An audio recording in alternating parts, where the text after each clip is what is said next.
አይደለም እውነቴን ነው። በጣም ነው ማስብልህ። ስለምታስብልኝ ነው። እኔ ቁሜ እየጠበቅኩሽ ሌላ ወንድ ጋር ሄድሽው።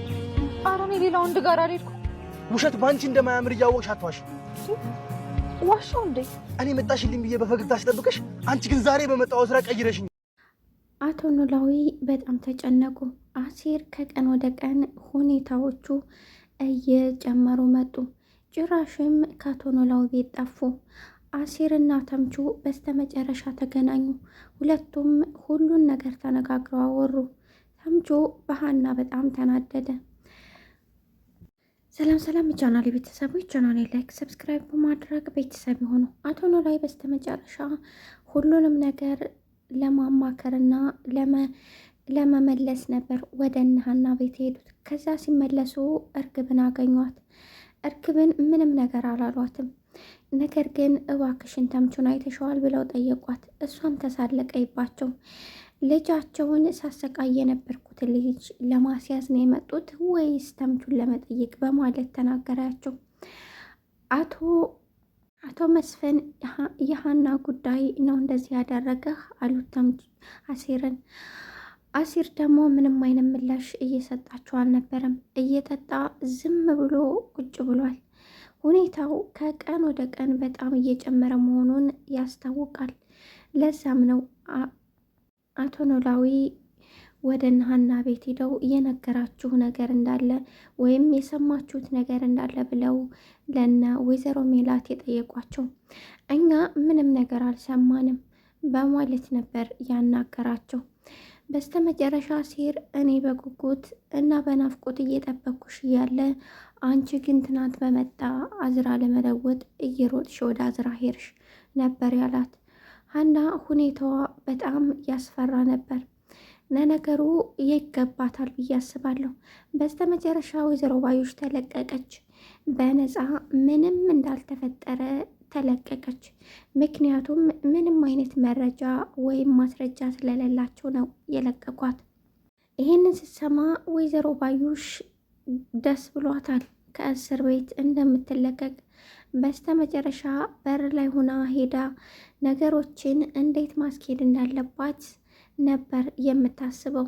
ምክንያቱም አሁንም የገዛ ጓደኛዋን መቅጣት ትፈልጋለች። የሚገርመው ነገር ዛሬም እዛው ቦታ ላይ ናት።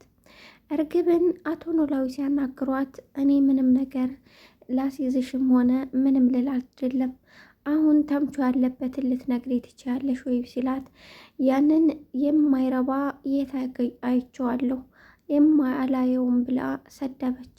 አንቺ በጤናሽ አይደለም ብለው ትተዋት ሄዱ።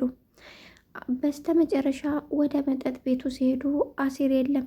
ለካ አሲር መጠጥ ቤቱን ቀይሮ ወደ ሌላ ቤት ሄዶ ነበር።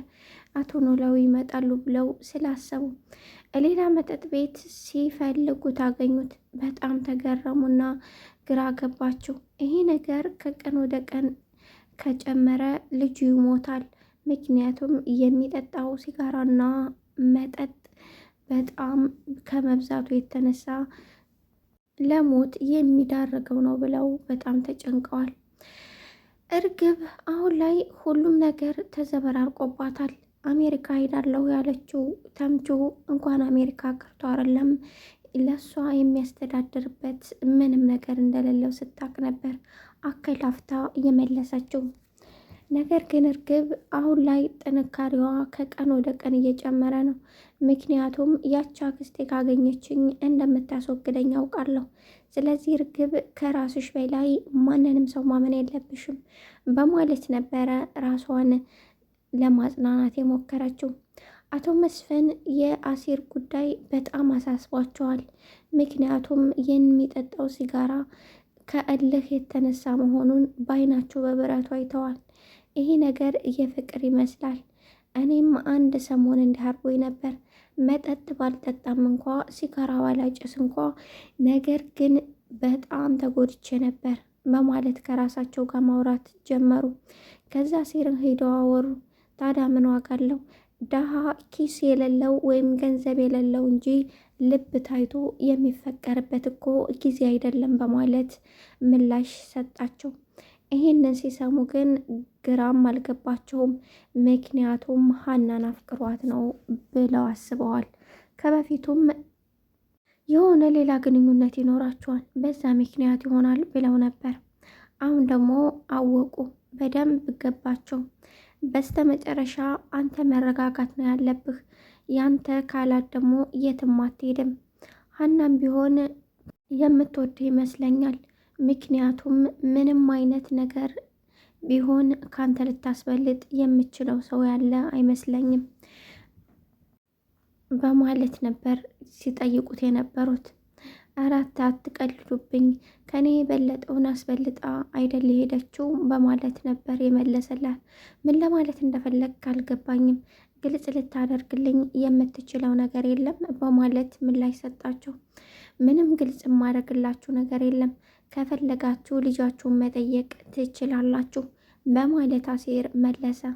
ነገሩ ግራ ያጋባቸው አቶ መስፍን የሆነ ነገር እንዳለ ወይም ፍቅረኛ እንደያዘች አልገመቱም። ምክንያቱም ሀና ለዚህ አይነት ችኩል አይደለችም ወይም ቶሎ የምትወስን ሴት አይደለችም በማለት ነበረ ከራሳቸው ጋር ያወሩት። ለማንኛውም አንተ ተረጋጋ፣ እኔ ሀናን አናግራታለሁ፣ እሷም ቢሆን ማንንም ሰው ማውራት አልፈልግም ብላ በጣም እያለቀሰች ነው። ሁለታችሁም ምን እየሆናችሁ እንደሆነ ባይታወቅም ሁለታችሁም ስሜታችሁ ግን አንድ አይነት እንደሆነ ምንም ጥርጥር የለውም በማለት ነበር አቶ መስፍን የመለሰው። አሁን ላይ አቶ ኖላዊ ምንም እንቅልፍ ሊወስዳቸው አልቻለም። የአሴር ነገር ከቀን ወደ ቀን አስጨንቋቸዋል።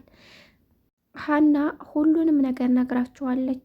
ምክንያቱም ሌላ ፍቅረኛ እንደያዘችና ያንንም ፍቅረኛ እየተቀበለችው ፊት ለፊቱ እንደሆነ በዛ በቀጠረባት ሰዓት እንደሆነ አሲር ነገረችው።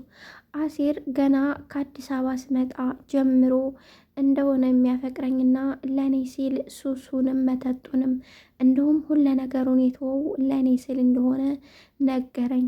በፊት ግን አልነገረኝም ነበር በማለት ለአቶ ኖላዊ ነገረቻቸው። አቶ ኖላዊ በጣም ደነገጡ። የሰሙትን ነገር ማመን አቃታቸው። ለካ ለዚህ ነው በጣም እየጠጣና የተጎዳው። በእርግጥ ላንቺ ያለው ቦታ በተደጋጋሚ አይቼዋለሁ። አንቺ ስትደውሊ ሁሉን ነገር ትቶ ሲመጣ በጣም ብዙ ጊዜ አይቼዋለሁ። ነገር ግን አንቺ ያደረግሽው ነገር ትክክል ነው ብዬ ወይም ትክክል አይደለም ብዬ ለመወሰን በጣም ከባድ ነው። ያንን ልጁን ግን ምን ያህል አቀሽው ነው? ፍቅሩንስ የተቀበልሽው? ምን ያህልስ ተግባብታችሁ ነው? ከገንዘብ ይልቅ ልብ ይበልጣል። አሲር እጅግ ውብ የሆነና ደስ የሚል ባህሪና ደስ የሚል ስነ ምግባር አለው። ውስጡ በጣም የዋህ ነው። በዛ ላይ ጀግና ነው። ከሰራ የሚለወጥ እንዲሁም ስራውን የወጠረ ሰው ነው በማለት ነገራት። አባዬ አሁን ተውኝ፣ እኔ ሁሉንም ነገር አበላሽቸዋለሁ በማለት አይለቀሰች። ሀና ተጸጸተች።